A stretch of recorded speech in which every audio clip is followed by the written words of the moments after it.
जावेद साहब और मुफ्ती साहब के बीच में जो डिबेट हुई, उसमें मुफ्ती साहब एक वर्ड यूज कर रहे थे, थ्योरी ऑफ कंटिंजेंसी या इन्फिनाइट रिग्रेस, जिस पे जावेद साहब ये भी बात बोल रहे थे कि आप मुझे समझा दें, एक्चुअल में मैं इसके वर्ड को नहीं जानता है, मैं नहीं जानता ये क्या चीज़ होती है।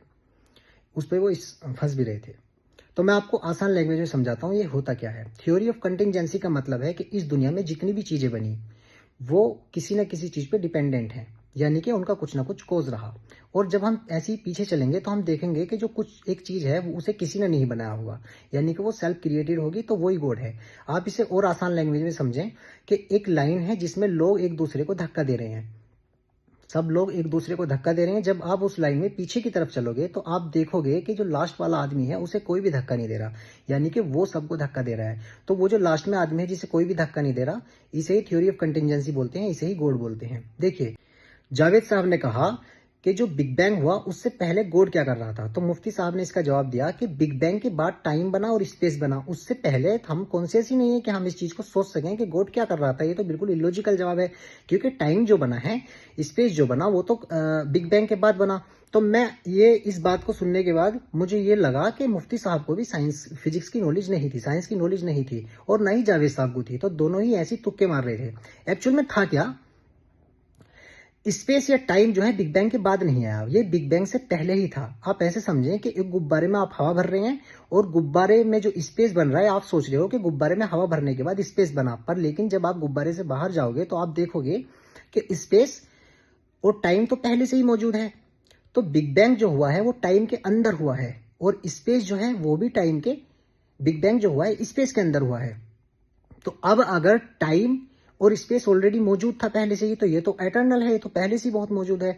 तो अगर गॉड टाइम से बड़ा है तो टाइम से पहला होना चाहिए, लेकिन टाइम तो एटर्नल है, तो इसका मतलब ये हुआ कि बिग बैंग भी बाद में हुआ है। तो इसका मतलब है कि गॉड जो था वो तो टाइम के अंदर है, और अगर गॉड टाइम के अंदर है तो फिर गॉड टाइम से बड़ा कैसा हो सकता है, क्योंकि टाइम ही बड़ा होगा। लेकिन इस बात का काउंटर क्वेश्चन जावेद साहब ने नहीं करा, क्योंकि जावेद साहब नहीं जानते थे, लेकिन ये क्वेश्चन होते हैं। अब इसका जवाब क्या होता है, देखिए मैं आपको समझाता हूं। टाइम क्या चीज है और स्पेस क्या चीज है। टाइम और स्पेस दोनों एक ही चीज है।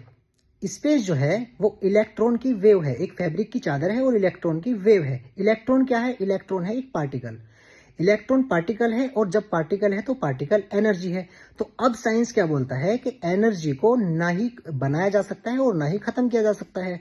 तो स्पेस जो है एनर्जी है, और एनर्जी को ना बनाया जा सकता है ना खत्म किया जा सकता है। और जिस चीज को बनाया ही नहीं जा सकता तो फिर उसे गॉड की जरूरत क्यों ही पड़ेगी, उसे क्यों ही उसे बनाने के लिए गॉड की क्या ही जरूरत है, वो तो जो है सेल्फ क्रिएटेड है। और हम इसी टॉपिक पे जाके रुक जाते हैं, तो हम क्यों ही गॉड की खोज करें। हम देखते हैं कि जो स्पेस है एनर्जी है, बस यही लास्ट पॉइंट है हमारा, हम इसी को मान लेते हैं। लेकिन जो थियस्टिक लोग होते हैं वो क्या बोलते हैं कि आप ये बोलते हो कि टाइम को या एनर्जी को नहीं बनाया जा सकता। स्पेस जो है टाइम है, और इस टाइम जो है एनर्जी है, यानी कि इलेक्ट्रॉन के पार्टिकल्स हैं और पार्टिकल्स एनर्जी है, तो ये तीनों एक ही चीज हुई। तो जब एनर्जी को बनाया नहीं जा सकता तो फिर ये बन कैसी गई। और यहां पे छिड़ती है एक बहस जिसको बोलते हैं थ्योरी ऑफ कंटिंजेंसी या इनफिनाइट रिग्रेस। यानी कि थियस्टिक लोग बोलते हैं कि जब टाइम को बनाया ही नहीं जा सकता तो फिर ये टाइम बन कैसे गया, इसके बनाने का भी तो कोई कोज होगा ना, जिसका जवाब अभी तक साइंस नहीं दे पाया है। और यही वजह रहती है कि जितने भी एथिस्टिक, पूरे एंटायर एथिस्टिक वर्ल्ड है, वो इस बात का जवाब नहीं दे पा रहा कि थ्योरी ऑफ कंटिंजेंसी या इनफिनाइट रिग्रेस का जवाब हम कैसे दें। तो यही मेन रीजन है गॉड के एग्जिस्ट होने का, जो कि थियस्टिक लोग लॉजिकली और साइंटिफिक टेम्परामेंट के साथ देते हैं। Thank you.